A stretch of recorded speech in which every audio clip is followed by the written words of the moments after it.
everybody, Steve and Lindsay here from Amp Fitness, and today we're going to take you through part 2 of our kettlebell swing series, where we're going to go over the hip hinge, which is the fundamental component of every swing and the first thing you need to learn if you want to nail your kettlebell swings. So Lindsay's going to help us demonstrate, so we're going to show you some good positions, troubleshoot what may be happening if you're not able to get into a good hinge, and also take you through some techniques that'll help you master the hinge and pattern that so you can crush your kettlebell swings. So I'm going to have Lindsay take you through a couple of the positions and what to do and what not to do with the hinge so you know what to look out for.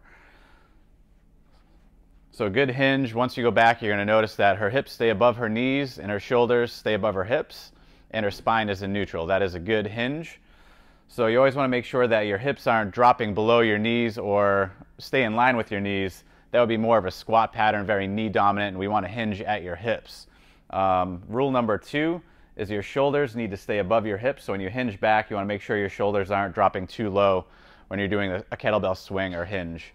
Also, you want to make sure that your spine remains neutral. So when you hinge back, you want to make sure that you're staying in a straight line and you're not arching your back or rounding your back forward.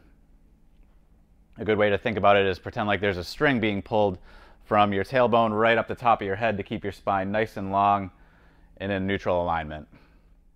So next we're going to take you through a couple of our patterning drills to get you comfortable in the position so you can master your swing. So the first drill we're going to take you guys through is what we call the butt to wall drill. This is going to teach you how to get your hips behind your body, and the wall is going to provide you some feedback to make sure that you're in a good position. So I'm going to have Lindsay set up about a foot away from the wall, and she's going to hinge back until her butt touches, and then she's going to stand right back up. If she's too close to the wall, she'll be able to walk a little further away to find out where that good hinge is, and then hinge back and stand up.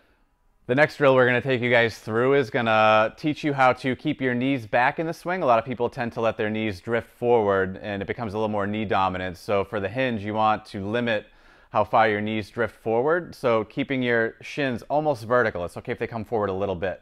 So I'm going to have Lindsay stand right in front of a bench or a box or anything that'll help you keep a vertical knee, and she's going to hinge back, and as soon as her knees start to come forward, she'll be able to feel the bench in front of her, so it gives her some feedback so she knows that she's in a good position with her lower leg.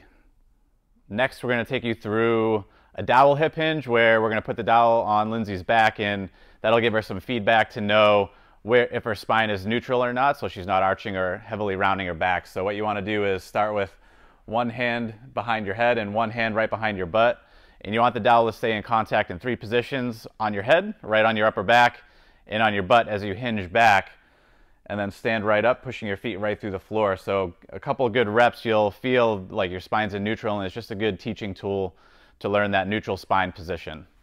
Next, we're going to show you the starting position of the kettlebell swing, where I'm going to have Lindsay get in position about a foot behind the kettlebell, and she's going to get a good hinge back and just put her hands right on the top of the bell, and then let go, and then push through the floor with her feet and stand right up. Just like a deadlift, it's the exact same movement. You're pushing your feet through the floor to find your lockout, which we'll go over next week. So a couple reps here will get you comfortable in that starting position. Next exercise, we're going to take you through what we call the hike pass. So she's going to get right back in that same position and grab the bell, and she's going to hike it back behind her, almost like she's hiking a football, and then just let it rock right back. So you'll notice how her hip and upper back position doesn't change. She has a neutral spine. Her shoulders are above her hips. Her hips are still above her knees.